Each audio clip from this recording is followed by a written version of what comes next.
Assalamualaikum warahmatullahi wabarakatuh. Salam sejahtera untuk kita semua. Perkenalkan, saya Karisma Pius Kudasmutis. Saya adalah seorang mahasiswa Fakultas Hukum Universitas Pancasila. Di sini saya akan menjelaskan tentang alur persidangan pidana secara online dan bagaimana pemeriksaan perkara persidangan pidana secara online. Alur persidangan online dan pemeriksaan perkara pidana secara online diatur di dalam Peraturan Mahkamah Agung Nomor 4 Tahun 2020 tentang administrasi persidangan perkara pidana di pengadilan secara elektronik. Untuk yang pertama adalah persiapan persidangan. Sebelum persidangan dimulai, panitia pengganti melakukan pengecekan kesiapan peserta dan persidangan serta melaporkan kepada hakim atau majelis hakim. Dalam hal persidangan dilaksanakan secara elektronik. Terdakwa yang didampingi oleh penasihat hukum harus secara fisik berada di dalam ruangan yang sama. Dan jika penasihat hukum tidak dapat mendampingi terdakwa di tempat yang sama, maka penasihat hukum melakukan persidangan di kantor penuntut atau pengadilan. Setelah itu, panitia pengganti mencatat segala sesuatu yang terjadi dalam proses persidangan, tempat penuntut ataupun terdakwa penasihat hukum dalam berita acara sidang. Yang kedua adalah dakwaan dan keberatan.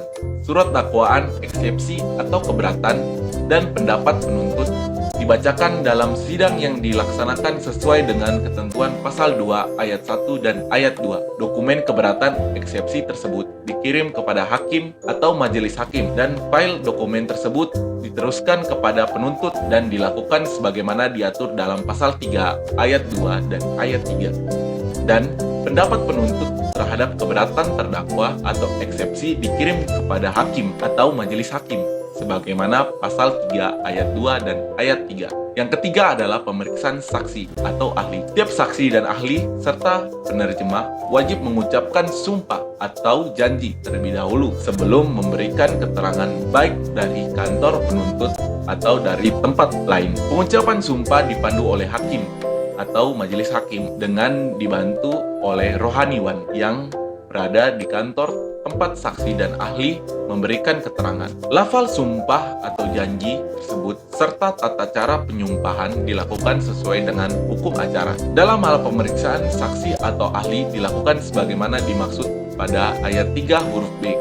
Ketua pengadilan tempat saksi atau ahli didengar, terangannya menyediakan fasilitas persidangan, acara elektronik, serta menunjuk satu orang hakim dan satu orang pengganti tanpa menggunakan atribut persidangan untuk mengawasi ketertiban jalannya pemeriksaan saksi dan ahli. Dalam pemeriksaan saksi dan ahli dilakukan sebagaimana dimaksud pada ayat 3 huruf C. Kedutaan atau konsultan jenderal Republik Indonesia menyediakan fasilitas persidangan secara elektronik atau menunjuk satu orang pegawai kedutaan untuk mengawasi ketertiban jalannya pemeriksaan saksi dan ahli. Setelah itu yang keempat adalah pemeriksaan terdakwa.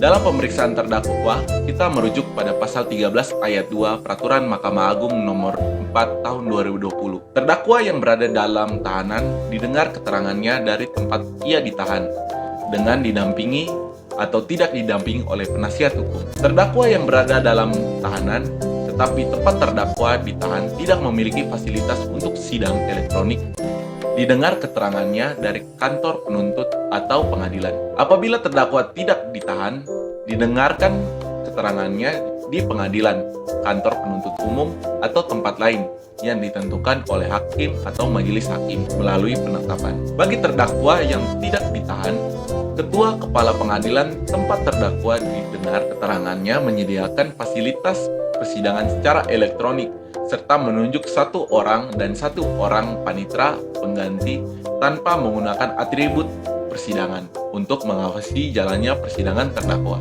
Yang kelima adalah pemeriksaan barang bukti. Barang bukti yang akan diperiksa tetap berada di kantor penuntut, di mana penuntut memperlihatkan barang bukti ke hakim atau majelis hakim secara elektronik. Jika barang bukti tersebut adalah dokumen cetak, hakim atau majelis hakim mencocokkan dokumen hasil pindai yang ada dalam berkas perkara dengan dokumen asli yang diperlihatkan penuntut secara elektronik. Jika bukan dokumen cetak, barang bukti bisa difoto atau divideo, dikirim ke alamat ponsel pengadilan sebelum diajukan sebagai barang bukti. Terdakwa mengajukan barang bukti untuk meringankannya. baik berupa dokumen cetak maupun bukan. Barang bukti diperlakukan sama. Hakim atau majelis hakim mencocokkan barang bukti yang dikirim dengan nik aslinya secara elektronik. Yang keenam adalah tuntutan, pembelaan, replik, dan duplik.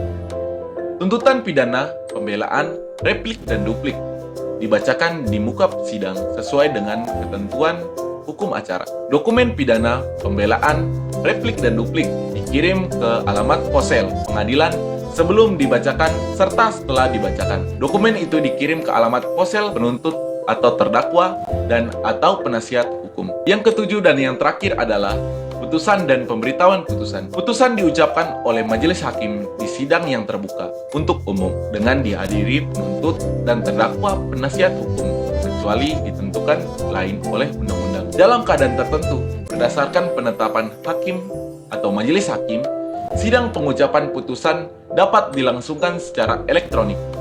Jika terdakwa tidak hadir dalam pembacaan putusan, pemberitahuan putusan di samping pengadilan ke terdakwa melalui domisili elektronik berupa ponsel, alamat WhatsApp, atau SMS. Hasil daripada persidangan pidana online adalah keputusan hakim.